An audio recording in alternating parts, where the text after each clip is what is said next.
अस्सलामु अलैकुम वरहमतुल्लाहि वबरकातुहू।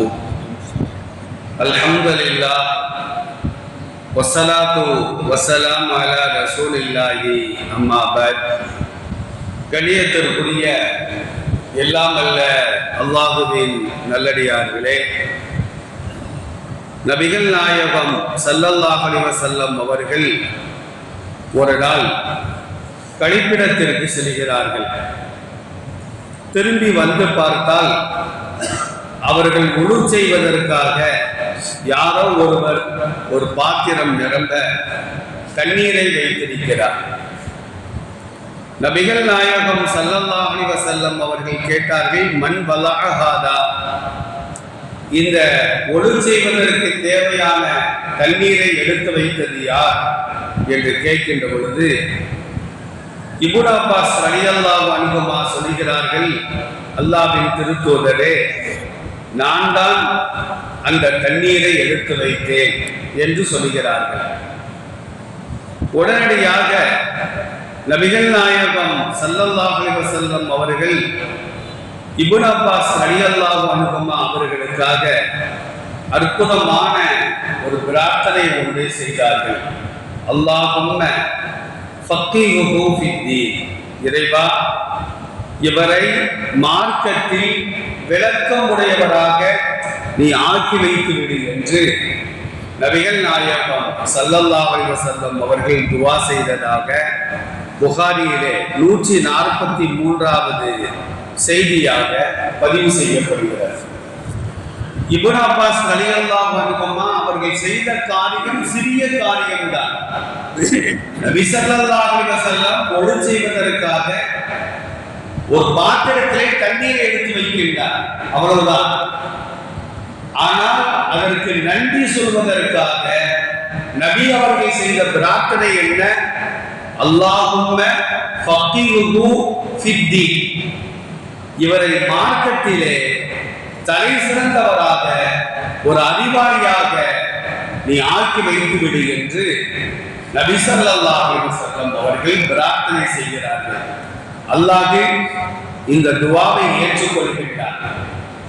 எந்த அளவிற்கு அவர்கள் தலை சிறந்த மார்க்கத்தின் அறிஞராக திகழ்ந்தார்கள் என்றால், நபி அவர்களின் மரணத்திற்கு பின்னால் இப்னு அப்பாஸ் ரலியல்லாஹு அன்ஹுமா ஒரு 8 வயசு 9 வயசு தான் இருக்கும்.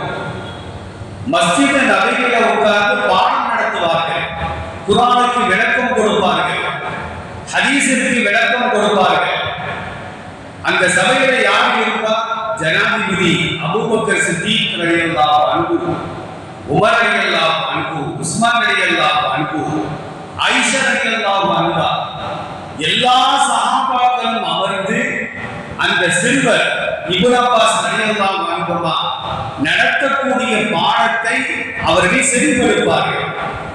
குர்ஆனிலோ ஹதீஸிலோ ஏதாவது சந்தேகங்கள் இருக்குமானால் வயது வித்தியாசம் பார்க்காமல், நம்ம என்ன செய்வோம், நம்மளோட ஒரு வயசு கம்மியானவர் தானே, அவர்கிட்ட போய் நம்ம என்ன கேட்கிறது அப்படிங்கிற பெருமை நம்மை தடுத்து விடும். ஆனால் அபூபக்கர் ரலியல்லாஹு அன்ஹு அவர்களுக்கும் இப்னு அப்பாஸ் ரலியல்லாஹு அன்ஹுமா அவர்களுக்கும் கிட்டத்தட்ட ஒரு 40-50 வயதுகள் வித்தியாசம் இருக்கும்.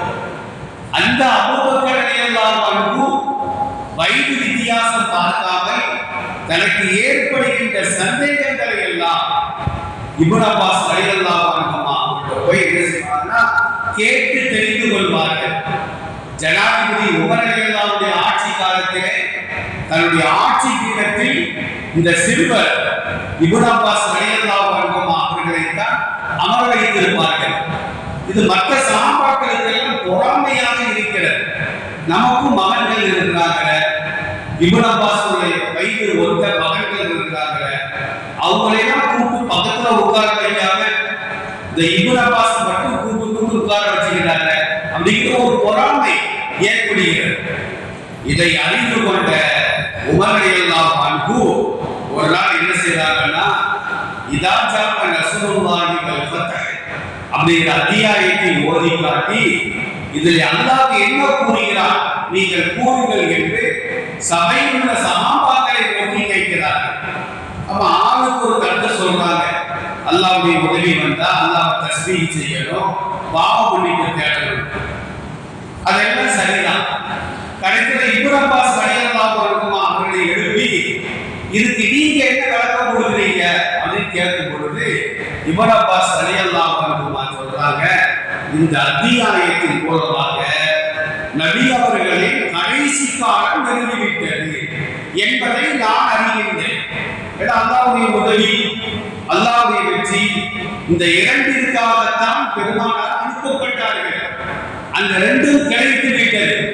கிடைச்ச பின்னால ரசூலுல்லாஹ் உலகத்தில் வாழ வேண்டிய அவசியம் கிடையாது.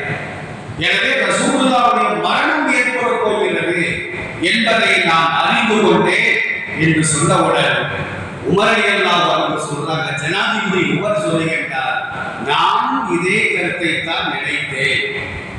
இப்னு அப்பாஸும் அதே கருத்தை தான் சொல்லுகிறார், அதுதான் உண்மை என்று சொல்லுகிறார். பல சபைகள சஹாபாக்களுக்கு சரிதான், தகுதியான ஆளதான் பக்கத்துல உட்கார வச்சிருக்கிறாங்க என்று அவர்கள் என்ன செஞ்சாங்கன்னா தங்கள் கருத்துக்களை மாற்றிக்கொண்டார்கள். யார்கிட்ட என்ன கல்வி கிடைத்தாலும் இப்ப நமக்கு குர்ஆன் ஓதுறேன்னு வச்சுக்கிடுவோம், நம்ம பிள்ளைங்க ஓதுறாங்க, பேரம்பேத்திகள் ஓதுறாங்க, மதரசாவுக்கு போயிட்டு வராங்களா, நமக்கும் பேரம்பேத்திக்கு 40 வயசு 50 வயசு வித்தியாசம் இருக்கும். நாம என்ன செய்யணும், நம்ம பேரனை கூப்பிடணும், பேத்தியை கூப்பிடணும், எனக்கு தாத்தாவுக்கு சொல்லிக்கலாமா கேட்கணும். கல்வி விஷயத்துல நாம வெட்கப்படுறது கூட ரெண்டு சாரா கல்வியை கற்றுக்கொள்ளவே முடியாது. ஒன்று யார் தெரியுமா, எனக்கு எல்லாம் தெரியும் அப்படின்னு ஒருத்தர் நினைச்சுட்டாங்கன்னா அவரால் கல்வியை கற்கவே முடியாது. ஏன்னா அவர் நினைப்புல என்ன இருக்கு, நமக்கு தான் எல்லாம் தெரியுங்க அப்படிங்கிற நினைப்பு. ரெண்டாவது சாரார் யார் அப்படின்னா, யார் வெட்கப்படுகிறாரோ அவரும் கல்வியை கற்றுக்கொள்ள முடியாது. வங்கிகளுக்கு பேங்குகளுக்கு நாம் சென்றனா அந்த செல்லான சிலவருக்கு நிரப்ப தெரியாது. மற்றவங்க கேட்கறதுக்கு வெட்கப்பட்டு ஏற்கமாக எழுதி கொடுத்துருவாங்க. உடனே அங்கிருந்து செல்லாது திரும்ப எழுதிடுவாங்க. ஒரு 10-15 தாக்கம் பேசினாங்க. நாம என்ன செய்யணும் தெரியலையா, இது எப்படி ஃபீல் பண்ணணும் சொல்லிட்டாங்க.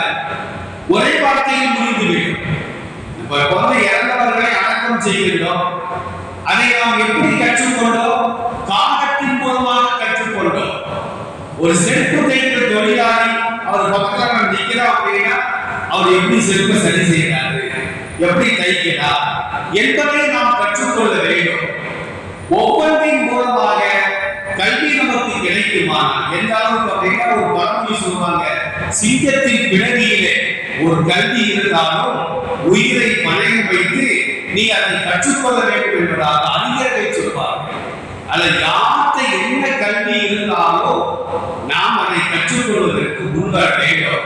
இதன் மூலமாகத்தான் நம்முடைய கல்வி ஞானங்கள் பெருகும். இரண்டாவது என்ன அப்படின்னா, நமக்கு யாராவது ஒருவர் உதவி செய்வார்கள் உடனடியாக அவருக்காக நாம் துஆ செய்ய வேண்டும்.